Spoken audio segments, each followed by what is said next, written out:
Hello. Now today we're going to do a follow-up session from Kinematics. Right, Kinematics. Okay, so previously we derived some equations of motions. Let me spell them out here. First is the simplest one. It's v equals to u plus at. If you still remember, u stands for initial velocity, v stands for final velocity, a it's acceleration, and t is time. Right. Second equation, v squared equals to u squared plus 2as. In this case, there's an additional vector here, which is displacement represented by s. And there is s equals to ut plus half at squared. And last one, s equals to half u plus v times time. Now these are the four kinematics equations that we will use often. The first and the last one are fundamental ones. Second and the third one, it's actually derived equations from the first and the fourth. Okay, so today I'm going to give you some examples to beef up your understanding, and if we have sufficient time in this 10-minute video, then I'll look into some graph plotting. Okay, so let's say we have a car. Okay, a car. So I'm trying to give an example, and then I'll try to solve it for you. That's on a flat ground. The ground is not very flat, but it can do. Okay, and you have a wall, right? That is at the end of the ground. The car is moving towards the wall. Okay, so front of the car to the wall, it's, let's say, for example, 50 meters, right? 50 meters. And the time, let's say, the time I'll give it to you is 10 seconds. Okay. Your task is to find the initial velocity so that the car can just reach the wall without crashing into it. Okay, so basically the final position of the car should be just in front of the wall, and there is basically no damage to the car at all, and yet it has cleared a distance of 50 meters. Right, so you have displacement 50 meters, time taken is 10 seconds. Question is, what is the initial velocity? Okay, so just going back to the four equations of motion, just to give you more insight, you see the first equation, how do you know which equations to choose, you see? So the first equation, you have v, u, a, and t, but you don't have, what don't you have? You don't have s. Right, the second equation, you don't have time. Right?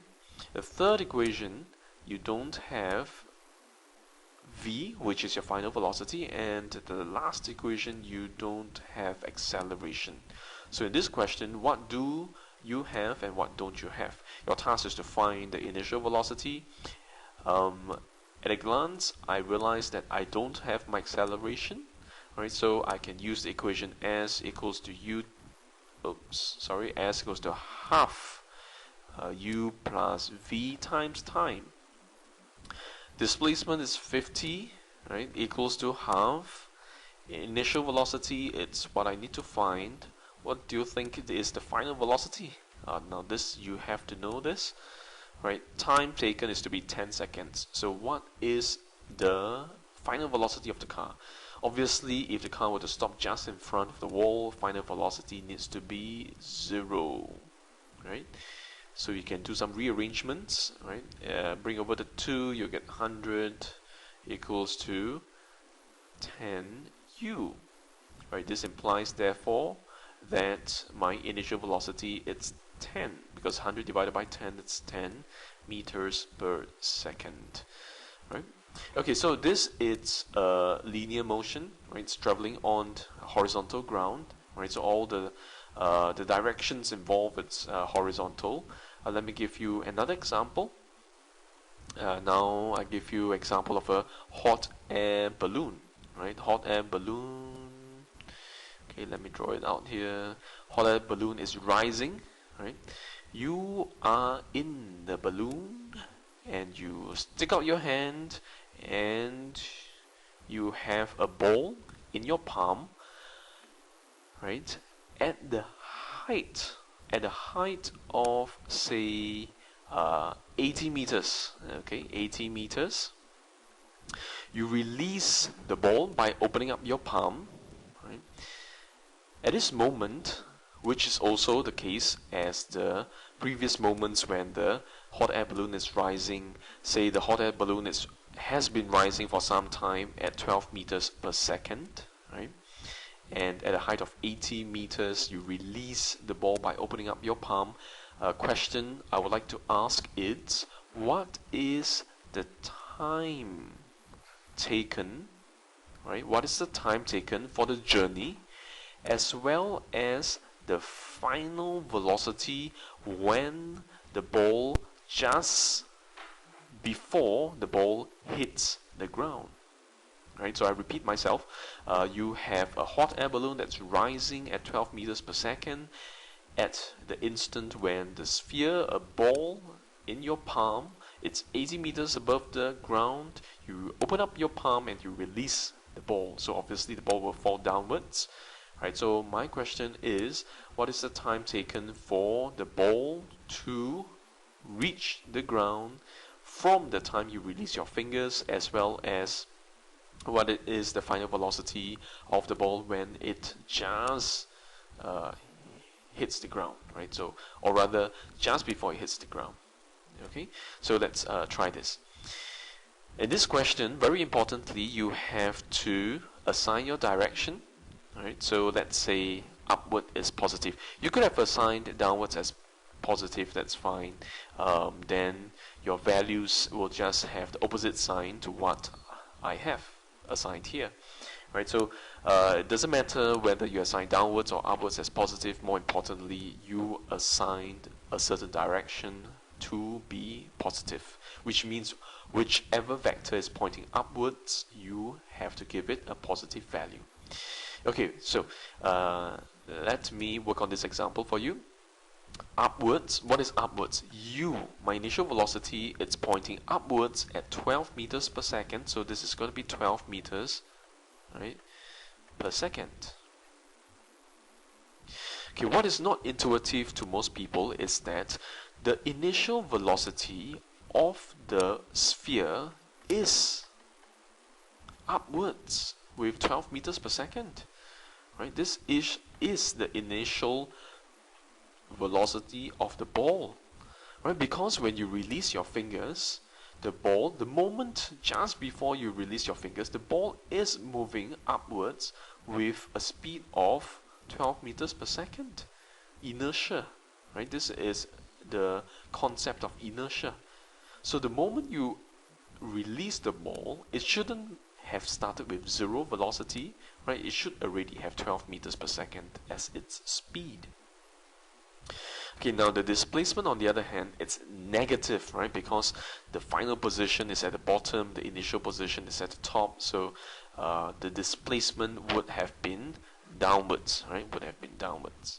Okay, so minus 80 meters, right?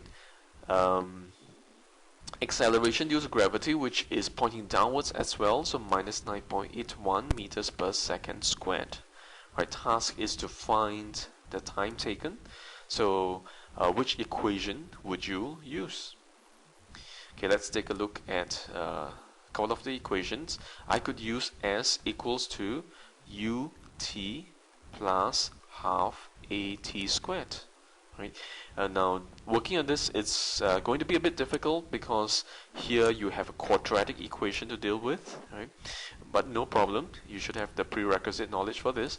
So minus at equals to u, which is positive 12 times time plus half, negative 9.81 and t squared. Right, so rearrange and get two values, one of which will be negative and the other one positive, and of course you choose the time to be a positive value.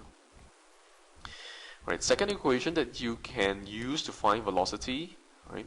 So if you have found your time, then you can use v equals to u plus at, right? Because initial velocity, it's positive 12 minus 9.1 because it's pointing downwards, and you have your time, right? So whichever positive value, you will just make a substitution to find the final velocity in meters per second.